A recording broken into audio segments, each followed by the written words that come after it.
We are living through crazy times right now. Sometimes it's like being in a zoo. So I thought, what the heck, what a great day to go to the zoo. So I am at the Santa Ana Zoo today as I share some new business news with you guys. I'm Dan, this is iAllegedly, and please, before I get into it, please take a second to like the video, hit the subscribe button, share this with all your friends and colleagues, and you guys are in for a treat. We're gonna see a lot of cool stuff, and I'm gonna show you some of the local news today. Business news, that is national business news. You know, some of the stuff you just can't make up. This is the rainforest area with all the different wild birds in it. It's kind of cool, you get to walk amongst the birds, but there's a story out of Dallas, Texas, where a woman named Brianna Bonner, who had recently moved from Chicago to Texas, was going back to her apartment and found out that the apartment complex had evicted her, threw out all her personal belongings into the trash, and, you know, oh, that's it, sorry, you don't live here anymore. Doors, locks were changed, couldn't get into her apartment. Well, they were trying to evict the person in apartment 1712, and Brianna lives in apartment 1721. So the apartment complex says, we're sorry, big mistake. So I wonder what the lawsuit for that's gonna look like, you know? Oh, by the way, her rent was current too, so it's the worst part. Look at, see the turtles? All the water tortoises getting some sun.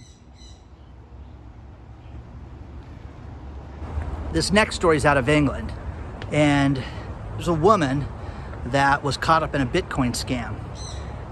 Her name is Julie Bushnell, and she had heard that Elon Musk had bought $1.5 billion worth of Bitcoin.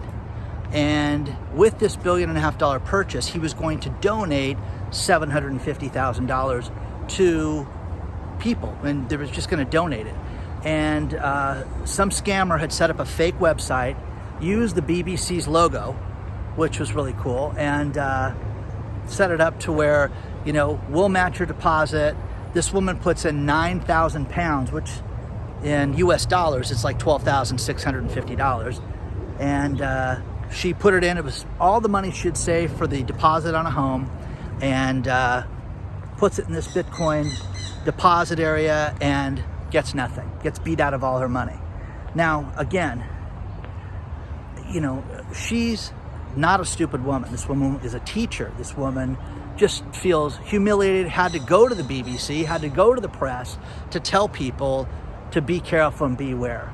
But these guys did a lot. I mean, they set up and put a website, used a fake BBC logo, used Elon Musk's name, and really tried to convince people that they were gonna do this, and it's terrible. So be careful out there. You don't have the repercussions that you do with the normal Securities and Exchange Commission, with and Federal Trade Commission that you do with the cryptocurrencies. You just don't have it. So be careful, be wise. Tell your friends to be careful and be wise with this stuff too.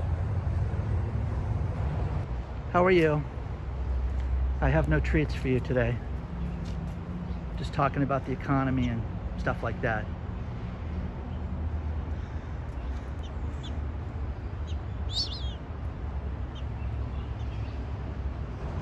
Here's a story out of Lancaster, New York, that's pretty crazy. There's a landlord, Kevin Nowak, who owns about 50 properties, and he's at wit's end, just tired of not getting his rent, tired of not being able to sue people.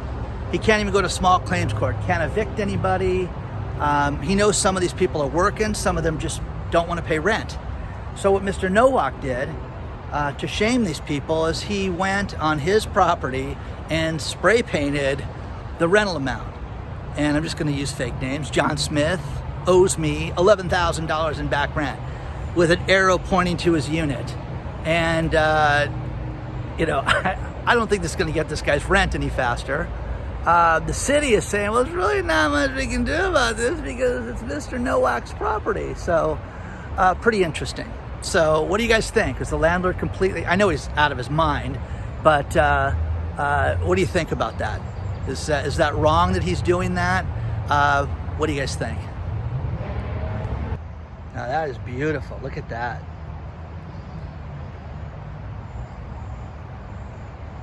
That is not the cat you want to get angry.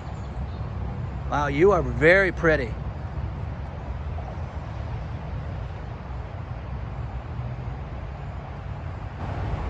Look, guys, camels.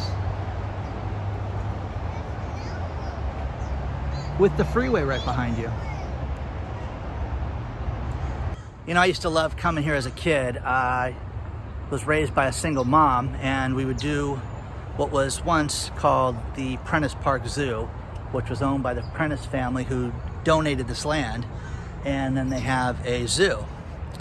There's a monkey behind me. But we'd come here on the weekends. There was no fence around this place. You didn't have to pay to come in. My mom would work all week and do fun things that were for free. And you need to start doing more of that. We need to start doing more things, you know, with family and friends that don't cost any money. Like hang out with the monkeys, okay? We need to do more of that.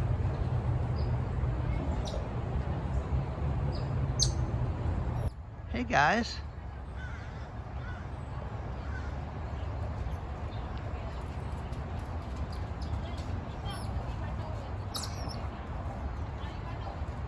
Monkey going into the house, climbing up, hanging out. Hey monkey. Hello monkey. Monkey.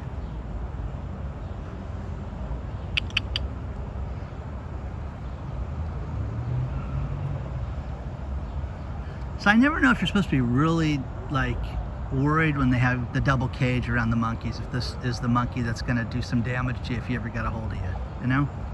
He's got the cage, he's got the plexiglass, he's got a little bit of everything. Some news out of CNBC, and that is the new jobs claim. Dun dun dun. We're supposed to be so thrilled because 473,000 people filed for first-time unemployment job claims, and they thought it was going to be 498,000. So great, okay, I guess. It's still almost 500,000 people. It's crazy. So you've got these huge numbers, but this also brings up a debate, and that is the people that get pandemic unemployment. They're starting to cut this off, and I don't know if you guys read the comments below, but people are starting to send me more and more states, and they just announced that there's 13 new states that are eliminating unemployment benefits. And I'm gonna read these to you because I had to write them down. Alabama, Arkansas, Georgia, Idaho, Iowa, Mississippi, Missouri, Montana, North and South Dakota, South Carolina, Tennessee, Utah, Wyoming, and you cannot forget Florida. And the thing about Florida is Florida's already got that diminishing scale, so I guess that's 14 states. So this is coming to a state near you guys where they're going to be eliminating these benefits.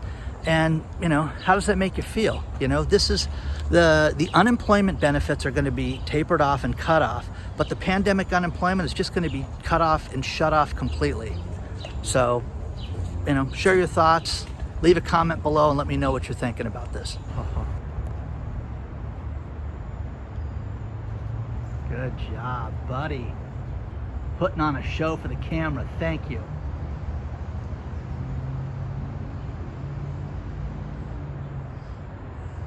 Good job. Oh, you guys are great. Solid gold, man. Thank you.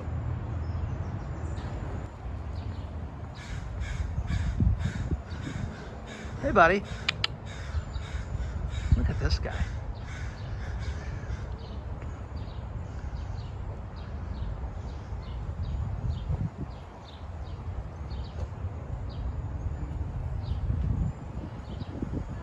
That is a funny looking dog.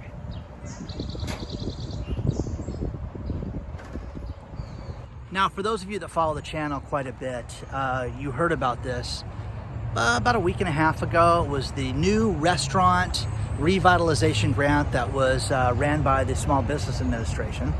And this was a $28.6 billion grant program, not a loan, a grant program for people in the restaurant industry, food industry, people that, you know, are in any type of food service at all, whether they sold alcohol, made beer, whatever. There's an anteater that you don't get to see every day. But this program, you guys, $28.6 billion, it's full, it's done. They had a total of $65 billion in requests for money. $65 billion. Think about that. Now it's only open to people that had 50,000 or less in losses. Again, an abysmal failure. You can sit there and say, oh, they gave out $28 billion. You guys, they had 266,000 applications for this. There are people right now that are pending, and are going to be denied, and they're not going to get the money. Now they've saved the entire amount for small businesses. These are the food carts. These are the guys you see in the street corner selling fruit. If these people apply and they've had less than $50,000 in losses, which means that they've basically had less than $50,000 in sales, this program was incredible. It was set up to where you took your 2020 sales, subtracted it from 2021, and that gave you your grant amount. Set it up for women-owned businesses, set it up for minorities. It was a great program. But again, completely out of funding right now. Now, share your thoughts on this stuff, because I can't think of a worse hit industry than the food industry and restaurants. Trouble's still here, guys. This is not over. This is not going to save that. A lot of people. It's not going to save that industry. So please share your thoughts. Please don't forget to like the video. Please share it with your friends and colleagues. Again, do you guys like these videos when I'm out and about showing you different stuff in Orange County and different areas? Let me know, okay? Emails below. You can join our email list. We've got a Patreon group. If you'd like me to help with your business a little more, let me know, okay? I will see you guys very soon. Thank you.